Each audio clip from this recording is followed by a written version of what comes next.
is Amy. Thank you very much for watching, and let's make some bad financial decisions together. This is for entertainment purposes only, so if you're entertained, please like and subscribe. I would really appreciate that. So I asked you all for more feedback yesterday, and this comment caught my attention in particular. Wave said, I like YieldMight, but it would also be great to have the option to show the dividends per share. I never remember how many dollars I have in each position, and that changes. I always remember my share count. So that really clicked with me. Sometimes people say things and I think, oh, that's so much work. That's not really possible. I have to figure out how to make it possible. But this comment, I was like, oh yeah, no, that would be easy to implement. And then I was fixing the parser for automating YieldMight, and it takes like half an hour to run. So I was like, you know what? We'll just bang this out. I have my AI bootcamp is starting tomorrow. I don't know how much new features we're going to have for the next 2 months as that runs along, but I think that this is one that you all might enjoy. So where do we get to it and how does it work? So if you go to the advanced features, we go to my portfolio, you can click to download a CSV or upload a CSV or manually do your tickers. So we're going to drag and drop my current holdings, and it uploads it automatically, and you can see that these are my shares, and this is what it looks like. I decided against having you sign in and storing this in my database, which means that if you do this on mobile, you'll have to enter it in and it will be in local storage. And then if you do it on desktop, it won't persist. So you'll have to do it again. But you can export the CSV once you make your changes and upload it in whatever environment you want.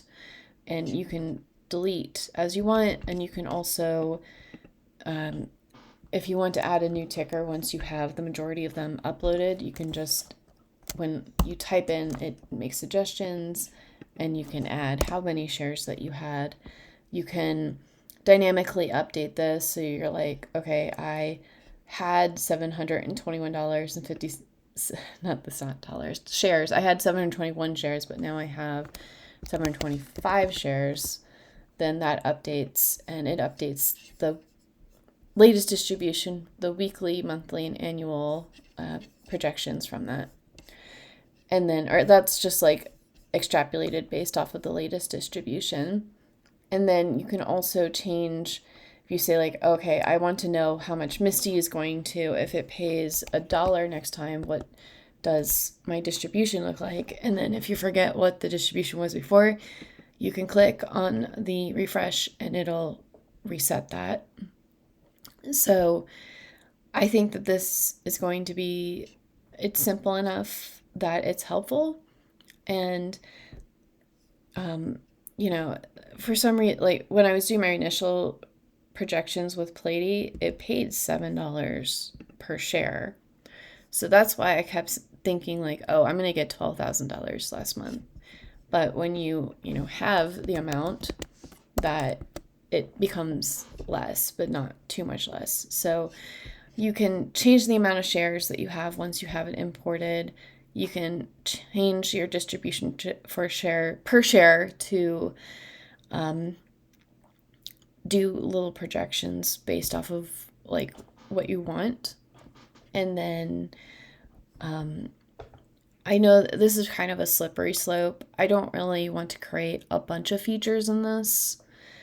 I think that anything more complicated than this, we're going to have to just create a new site that has basically like what we went over yesterday, where we do calculators and different options. Because I could definitely see people saying like, okay, well, this is based off of the weekly, monthly, and annual are based off the latest distribution, but what if we have a radio button here that's like based off the 3, 6, 12 months average of the distributions?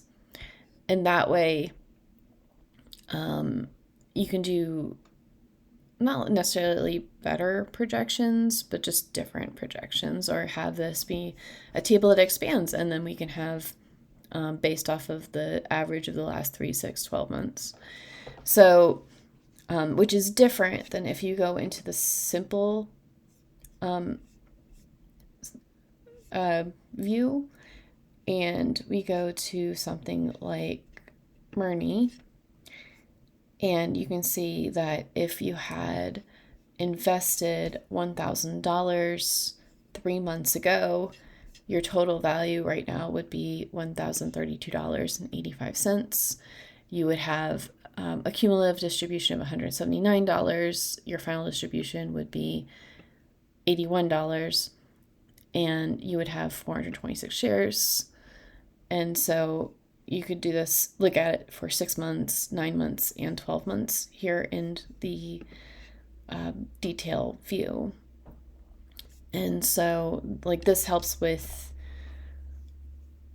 projections. So it's not an average, but it is saying, like, because your total return, like your return of capital and your rate of return, it's so dependent on what date and what price you bought in on. So it's harder for me without knowing your personal information to cater to that want. So that's not an excuse. That's just a statement of fact. So I do think that this is until I clear my cache, this is in my local setup and I can clear it. And so I can go ahead, like I can upload it multiple times. If I have multiple portfolios, I can have different CSVs and I can export the CSV, and it should be compatible to download again. So if you want to do a bunch of projections and things like that, just let me know how you're using this.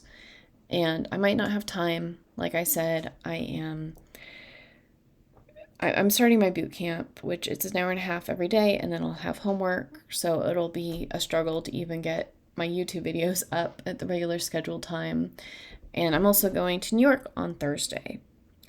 And I'm not bringing my laptop, which means today I need to create 4 more videos because I don't want to take a break from making YouTube videos. The YouTube algorithm doesn't like that.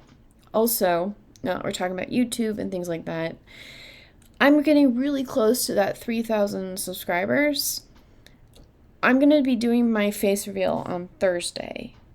I think it might be nice to have a little bit of a Q&A session. So if you have any questions for me that you want me to answer as a face-to-face type of a thing, please comment down below. And if you want other YouTubers to ask me questions, because we're going to be talking with each other and doing recordings, you can ask Health and Wealth and Retire on Dividends and Income Architect and Ambassador Kwan. Hey, make sure you ask Miss Roundhill this and get this information. Also, I'm going to be interviewing the YieldMight's team. So if you are wanting the YieldMight's team to answer some questions, if you have any outstanding comments that you want addressed, then I have a 15-minute window that we have. So not very long interviews, but I do have some questions that I would like to ask YieldMight's. And it's not entirely just, hey, could you alphabetize your website? Because it's still difficult for me to find Misty on your website. So I might still ask that, but it won't be my only question. Anyways, so Financial Philharmonics, we have put the work in now. I'm not a hustle culture galley. Like, I don't want to work overtime. I don't want to work 60 hours a week. I just want to work enough that I don't go stir crazy and I'm not depressed, So we have 1 more year of me working a full-time job to put food on the table, and then I'm going to be cutting myself loose and starting my own adventure with my own time and everything. But I do believe that the best investment that you can do is investing in yourself. And when you put the effort into building your own skills, that it really pays off in the long run. You position yourself to be in a position where if someone comes along with a great idea, a great opportunity, you have the skill set and the knowledge to be able to jump on that. So I've always been a big believer in that. So this is a glitter pop song about that. And what do you all think about this new feature? And do you think that you'll use it? And I'll talk to you later. Bye.